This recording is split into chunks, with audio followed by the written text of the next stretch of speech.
My son laughed at me the day after his father's funeral. He held a check for $22 million, while I was handed only a thin letter. My heart clenched, but instead of breaking, I steadied myself with the strength of a lifetime. Quietly. I unfolded the letter and found a key that would change everything.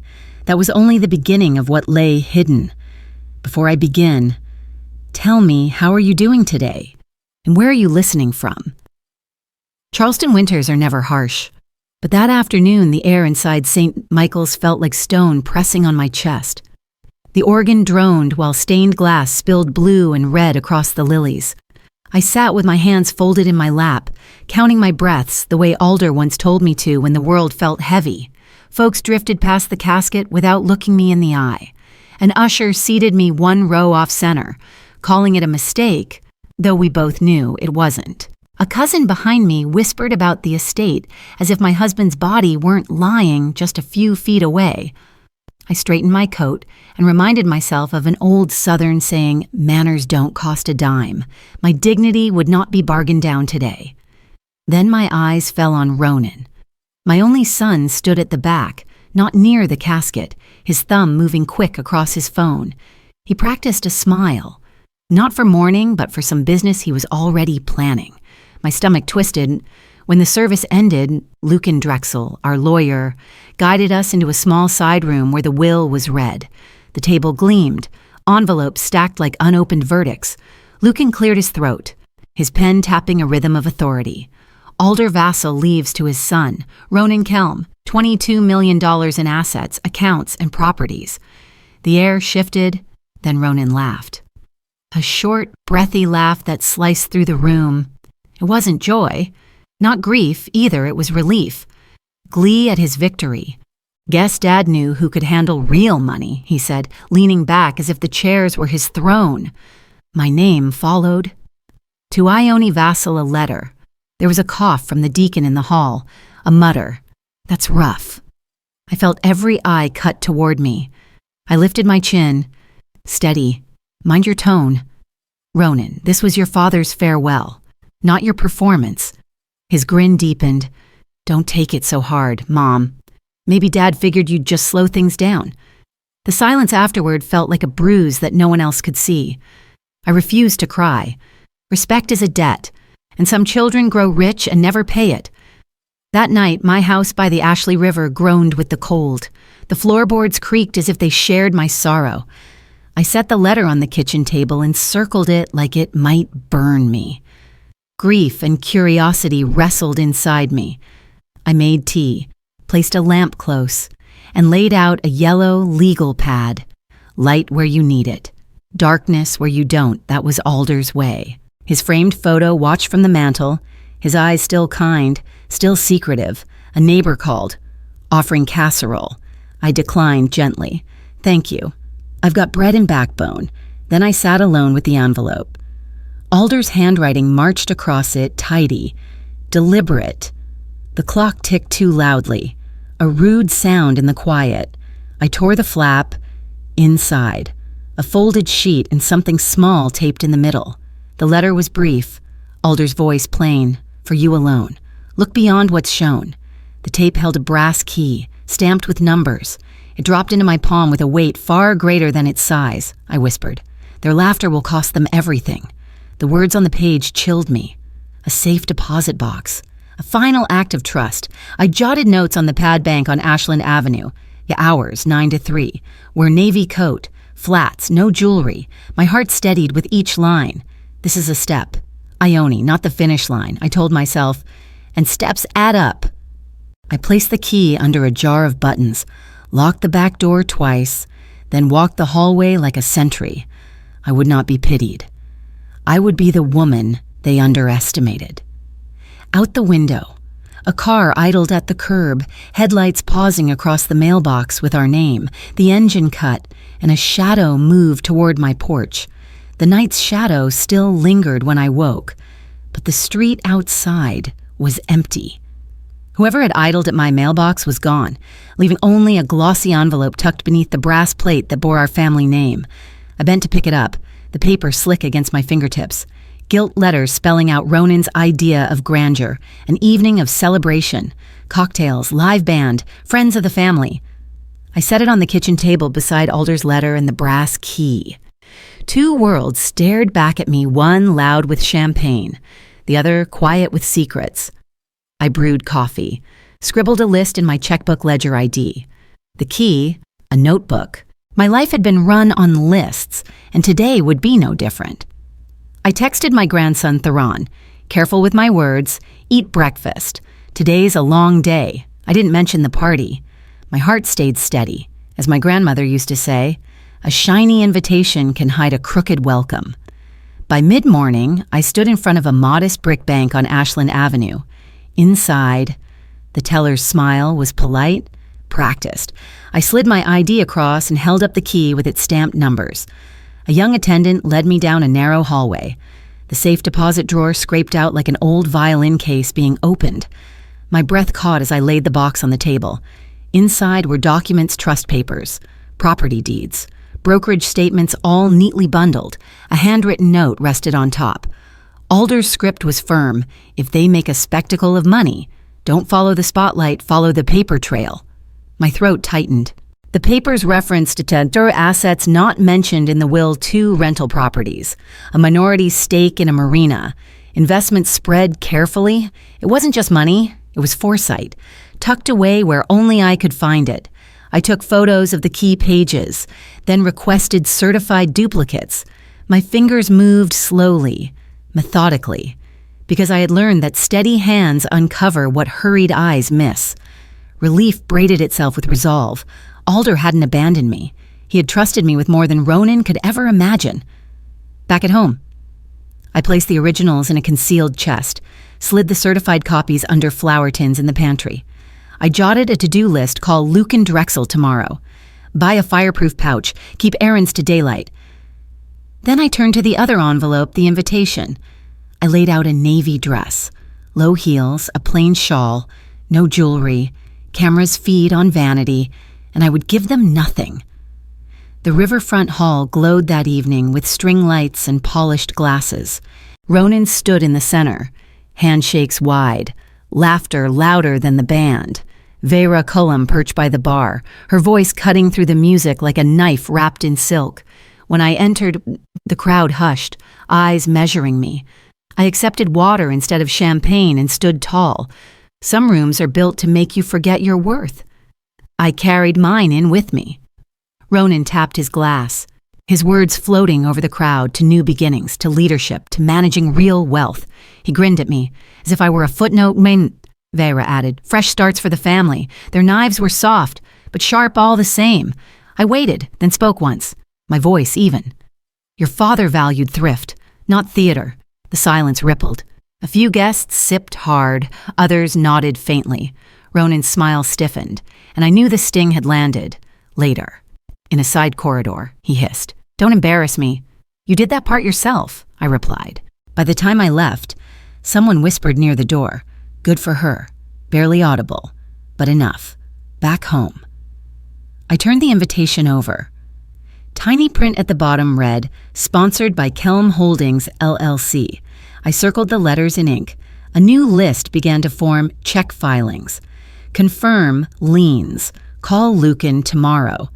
On my phone, a headline appeared.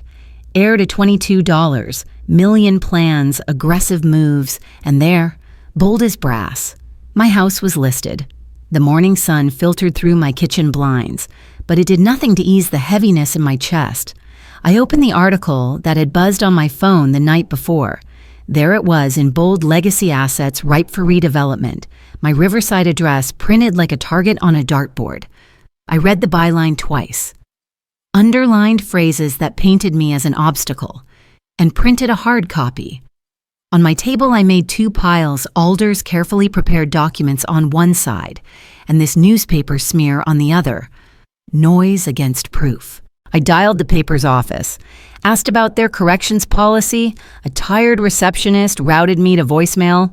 I left my name, the headline, the timestamp, and said, "This is inaccurate. I expect a correction." Then I noted the call time in my ledger.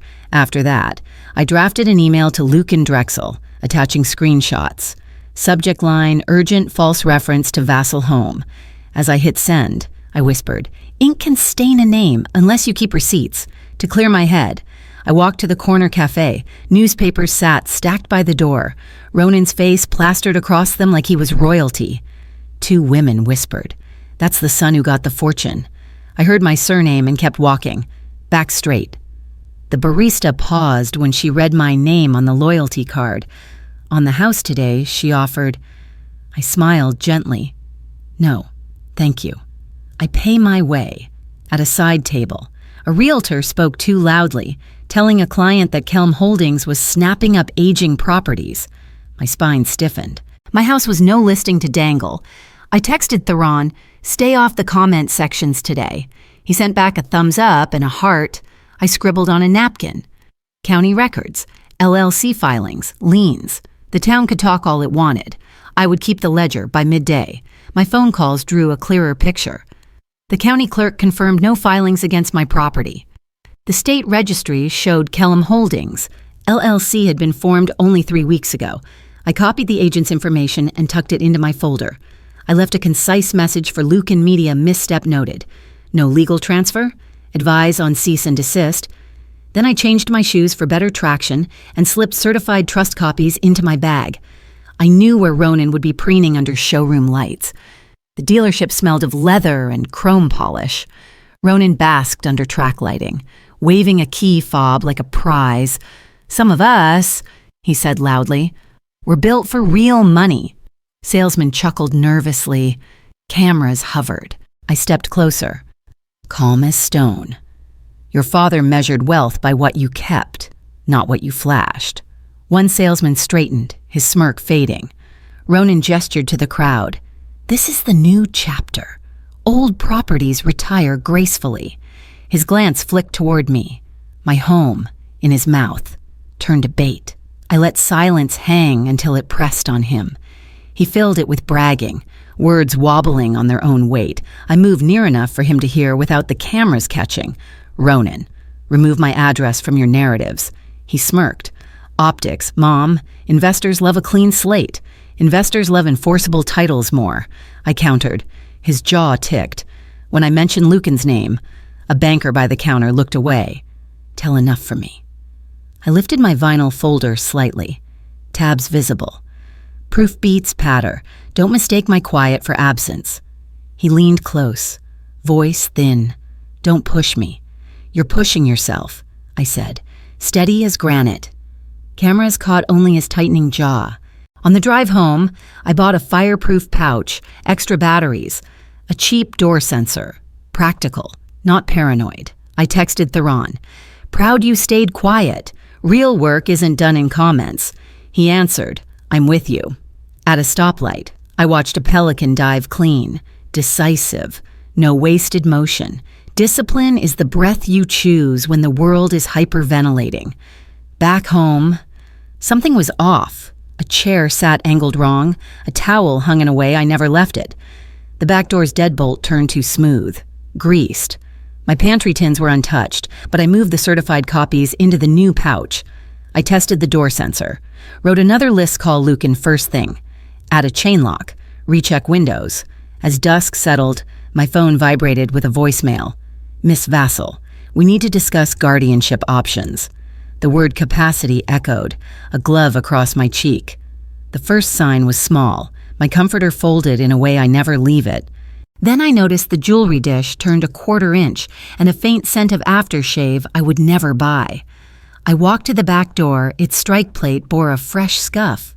The pantry tins looked untouched, but I lifted each lid anyway. Heart steady, though my pulse quickened, I snapped photos of the doorknob, the dish, and the scuff, emailing them to myself with timestamps. "Change locks tomorrow." I typed in the subject line. Then I called the non-emergency police line. "Nothing missing." I said, "Just wrong. I wanted a record, not a scene." Lucan replied to my message within minutes. "Preserve chain of custody. Do not alter the room," I whispered. "When a room lies, your habits will tell the truth." Not an hour later, Ronan arrived, waltzing in like he owned the air. He jingled a key he claimed came from Dad's old ring. His eyes swept toward my dresser, just checking on you. He said, "You didn't check." I answered, "You searched." He smirked. "Optics.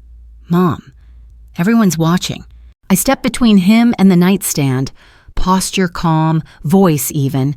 "This is my house. This is my room. You will not search it again." He leaned on the old guilt lever. "If you've got nothing to hide, privacy isn't hiding." I cut in. "It's dignity." I told him I'd logged a report and that Lucan Drexel was aware. For the first time, his jaw twitched. His hand tightened around the key fob like it was slipping from him. "A boundary isn't a wall," I said softly. "It's a front door with my name on it." That evening, Vera Cullum gathered the family on her wide porch off Rutledge Avenue. Sweet tea sat on lace doilies and folded hands rested like props. Vera's voice carried its usual sugar, "We worry about you." She didn't look at me. She looked at everyone else. Performing concern. Another cousin chirped about sensible transitions. Ronan painted himself as responsible. "We need to streamline decisions," he said, glancing at me like I was a signature waiting to be claimed. I answered with facts. "The entry is logged. The paper's misstep documented. I have a meeting with Lucan scheduled." Vera's smile turned sharp. She floated words like capacity and guardianship, letting them hover like gnats over lemonade. My spine stayed straight. Concern without respect is just control in Sunday clothes. "I am not relinquishing my home or authority," I said plainly. "You may have opinions. I have documents." Ronan scoffed. "Old paperwork won't hold up. Then you won't mind when Lucan loops in your banker friend." I said. His eyes flickered, betraying more than his tongue. Vera leaned in with her soft knives. "Maybe temporary oversight just to help. Temporary becomes permanent when you hand over your pen," I replied. Silence settled. The wind shifted the moss, and the river whispered behind us. Ronan muttered, "You're making this harder than it has to be." "Then stop making it hard," I said, rising. A steady voice can move more furniture than a shout. Back home, I documented everything: photos of locks, receipts for new latches, notes from the porch ambush. I texted Theron, "I'm okay. Proud of your quiet. Call me tomorrow." His answer came fast. "Always." I set a chair against the back door, tucked the fireproof pouch in the oven for safekeeping, and exhaled. Just as the kettle clicked off, 3 sharp knocks rattled the wood. Through the peephole, a man in a neutral tie. Clipboard in hand, he slid a sealed envelope through the crack. "Miss Vassal, you've been served petition for guardianship hearing." The petition sat heavy on my kitchen table. Its language clipped and cold. Words like capacity evaluation and temporary placement had been underlined by some clerk who never met me. I circled the hearing date in red, then picked up the phone. Lucan Drexel's assistant patched me through for a brief consult. His voice was calm but sharp. "Document everything. Sign nothing. Speak less than you listen." I hung up and wrote it all down the time the papers were served, the server's name, and the phrase "best interests and safety." Beside the notes, I lined up my IDs, trust copies, and a clean notepad. "If anyone knocks," I whispered, "we keep it business and brief." Theron texted, "I'm in class. Call me if you need me." I smiled, typing back, "I'm safe. Focus on school. Urgency is their tool. Accuracy is mine." By mid-morning, a woman in a fitted blazer arrived with Vera in tow. She flashed a card that read, "Care Coordinator." Her smile was polished enough to shine silverware. "Just a wellness check," she said, "a friendly assessment. We can help with transitions." "Do you have a court order?" I asked. She hesitated. "This is routine." "Routine doesn't mean mandatory." Vera leaned in, her voice dripping with syrup. "Safety. Aunt Ione. Modern solutions." She slid a consent form across the table as though it were a napkin. "No consent today," I said, folding my hands on the table. "This is standard." The coordinator pressed, "And I am represented." I replied, "Any assessment goes through council." The woman shifted uncomfortably, muttering about noting my refusal. I didn't move. A polite no is still a no. Not long after, my phone rang Ronan, his tone sharp. On speaker so my pen could keep up. "You're making this harder," he warned. Judges prefer cooperative elders. Judges prefer paperwork that holds up, I answered, logging his words line by line. He pressed harder. A temporary stay at a facility, just to keep you comfortable. Comfort isn't custody, I said. He pivoted, dragging Kelm Holdings LLC into the conversation, as though a shell company could govern my life. When he ended the call with, "We'll see what the court thinks," I whispered to the room, "Yes, we will." When someone rushes your signature, they're not selling help, they're buying control. Late afternoon, I met Theron at the public pier. The gulls shrieked overhead, and the air smelled of salt and marsh. He fidgeted, then handed me his phone. A video played Ronan in his kitchen, saying, "We'll push guardianship fast capacity eval first." Vera's voice added, "If she balks, frame it as safety." Theron's eyes held mine as he pulled up another clip, a banker advising Ronan to lock optics before paperwork, followed by Ronan's laugh. We talked chain of custody. He airdropped the files, and together we backed them up on 2 encrypted drives. I squeezed his shoulder. "You did right." His chin trembled. "I don't want them to do this to you. Loyalty is love with a backbone." That evening, back at my kitchen, I labeled one flash drive for the fireproof pouch and sealed the other in an envelope for Lucan.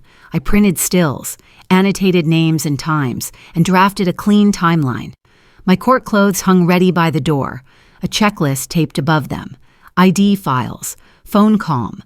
Preparation turns fear into steps. Before bed, I left Ronan a voicemail.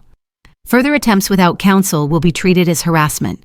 I emailed Vera, short and clipped, cease unannounced visits. Green-red receipt blinked back. I tucked the pouch beneath the pantry floorboard, slid Lucan's envelope into my bag, and brewed tea.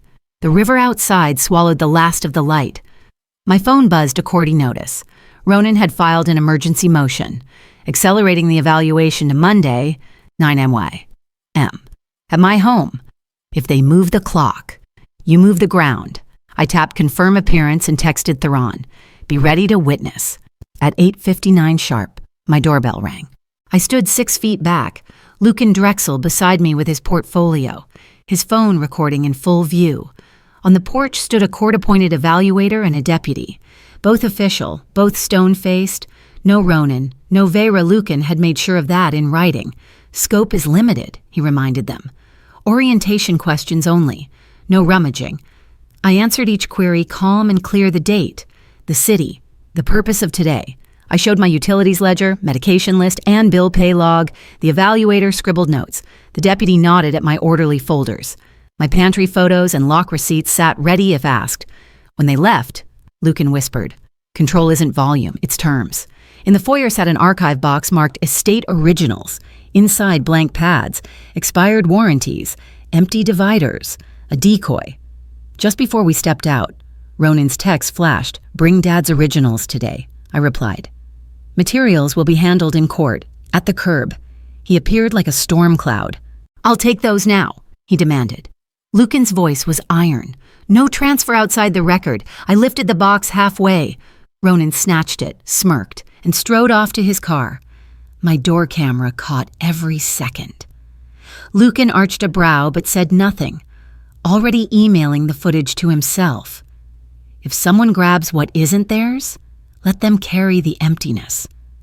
The probate corridor buzzed with low voices. Vera leaned close to a reporter, murmuring about health concerns while glancing at me as though I were wallpaper gone bad. I kept my back to the wall, feet rooted. Lucan flipped his binder to the Timeline's tab press smear. LLC filing, porch ambush, and today's capacity stunt. The evaluator crossed the hall and handed in her note. Coherent, oriented, manages household logistics. Ronan overheard and winced. I greeted no one. Eye contact is commerce, and I wasn't buying. A clerk called our docket number. Lucan bent close. Answer what's asked. Nothing more. I nodded. Stillness is a stance, not a vacancy.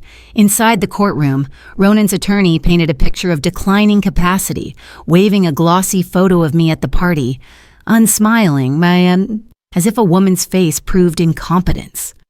Vera testified that my refusal to sign her consultant's forms showed confusion. Lucan's objection cut through. Refusal to consent isn't confusion, It's the law. When the judge turned to me, I spoke plain my payment schedule, my documented filings, the evaluator's morning visit. Lucan entered Exhibit's county parcel records showing no transfer, the LLC's formation date, and the evaluator's neutral note. The judge's voice was cool steel. Emergency guardianship is not warranted today. An evidentiary hearing will be scheduled within 48 hours. Facts don't shout, they settle. On the courthouse steps, Ronan waved the archive box like a prize. You just delayed the inevitable. He stumbled, the lid popped, and blank pads fluttered across the granite. A ripple of laughter broke the air. His ears went scarlet. Lucan leaned close. Chain of custody documented. We'll file sanctions if needed. I met Ronan's glare. Don't reach into what you don't understand. You think you're clever, he spat. I think I'm prepared, I replied. Lucan's phone buzzed. He glanced at the screen, then at me. We've got what we need for the evidentiary. The wind off the river tugged at my shawl, cool and steady. Pride is loud when it's empty. The clerk's voice echoed from the door's case scheduling. Vassal versus Kelm. Lucan tapped his binder. Next evidence on record. I lifted my chin and stepped back inside. I arrived at court before the benches filled. Lucan Drexel already paging through his binder with the precision of a surgeon. Tabs marked timeline, media, LLC, capacity. Trust, my role was simpler. Keep answers short. Let documents do the speaking. Theron sat 2 rows behind me, phone sealed in airplane mode, original safe. He gave me a single nod steady. I tucked a photo of Alder in my planner, unseen by anyone but me, and breathed like I was balancing scales. Preparation is the quiet math that makes courage add up. Ronan's counsel began with paint strokes broad and sloppy, declining capacity, withdrawal, safety concerns. He waved a glossy party photo where I stood unsmiling, as if grief were proof of incompetence. Vera submitted an affidavit full of half-truths about my confusion. I kept my eyes on the judge. Steady. Lucan objected armchair psychiatry is not evidence. Sustained. When I testified, I spoke plain tax receipts, payment schedules, the evaluator's neutral report from that morning. Lucan entered county parcel records showing no transfer of my home and the LLC's filing date just 3 weeks old. He highlighted the newspaper correction request, time-stamped. Facts don't run. They wait where you left them. Then came the weight of truth. Lucan cued Theron's clips, Ronan saying, "We'll push guardianship fast capacity eval first," Vera adding, "If she balks, frame it as safety." The courtroom air went still. Counsel objected to context. Overruled. The judge's gaze cut sharp, watching their scheme play out on a glowing screen. Truth travels light. It doesn't need an entourage. Lucan reached for the sealed annex of Alder's trust. He laid it before the judge. Notarization firm. Signatures exact. The clause read aloud if heirs pursued litigation to remove the surviving spouse. Penalties triggered callable notes, tax liabilities, clawbacks from their own inheritance. The judge paused, reading twice. Ronan's face drained to chalk. Lucan's words slid quiet as a blade. My client did not choose this fight. The instruments chose the consequence. A good plan outlives the breath that made it. The ruling fell like stone. Emergency guardianship denied. No further evaluations ordered. Protective order granted on references to my residence. Sanctions reserved. Relief rippled through my chest, sober but firm. Theron exhaled, shoulders lowering for the first time all morning. When the foundation is true, the verdict doesn't have to be loud. Outside on the courthouse steps, Ronan's phone rang. His yacht loan flagged for review. Banker voices clipped. A developer emailed a pause. Press stringers pressed Vera about optics. She turned away, pretending to answer a call. Consequences are bills with your own name on them. By evening, the ripple spread. The paper issued a correction. The dealership froze his order. The charity struck her name from the brunch list. Neighbors in the market met my eyes with quiet nods. I bought flour and sugar because bread rises even after being punched down. A good name walks home. A bad one looks for a ride. That night, Theron and I sat at my kitchen table. I thanked him, asked him to store his copies off-site. He agreed. Alder's journal whispered from the page, "Mercy isn't weakness, but it isn't blindness either." My phone lit up with Ronan's fury texts of blame, never remorse. I archived them. Not answering echoes I no longer owed. Healing is choosing which echoes to stop answering. Then headlights swept my drive. A tow truck angled close.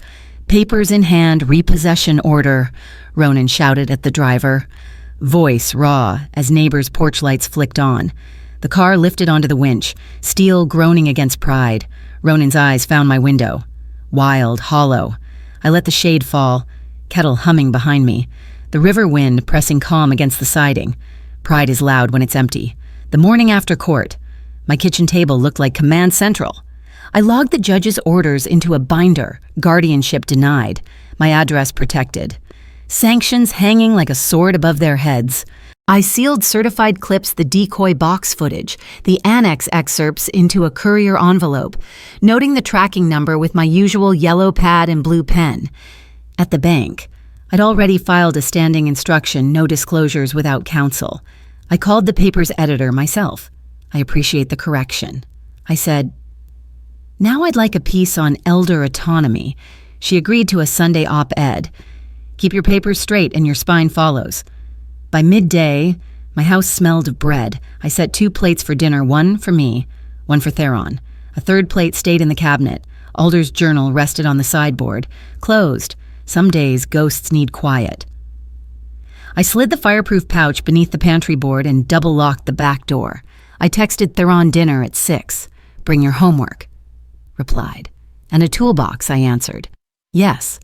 A small envelope labeled scholarship draft sat on the counter. Seed money for a local trade program in Alder's name. Comfort is what you make with your hands when your heart is busy. Around 3. Ronan pulled into the drive, shoulders low, voice soft. He asked to come inside. I stepped onto the porch and shut the door behind me. He spoke of misunderstandings. I named it for what it was, an attempt to erase me. He dangled promises, sell the house together. Pay notes. Start fresh. I let him finish. Then I drew the line. All communication goes through Lucan. No entry, no assessments, no use of my name or address. His eyes burned. "I'm still your son," I answered. "And I'm still your mother. That's why I won't let you take any more. Love without respect is just leverage." After he left, I notarized the scholarship seed gift right at the counter. I signed a no-contact draft, tucked it into Lucan's file. I emailed the showroom manager a copy of the protective order, ending their legacy pitches. Lucan's office released a statement, autonomy affirmed, matters handled by law. I sent Theron the successor trustee memo.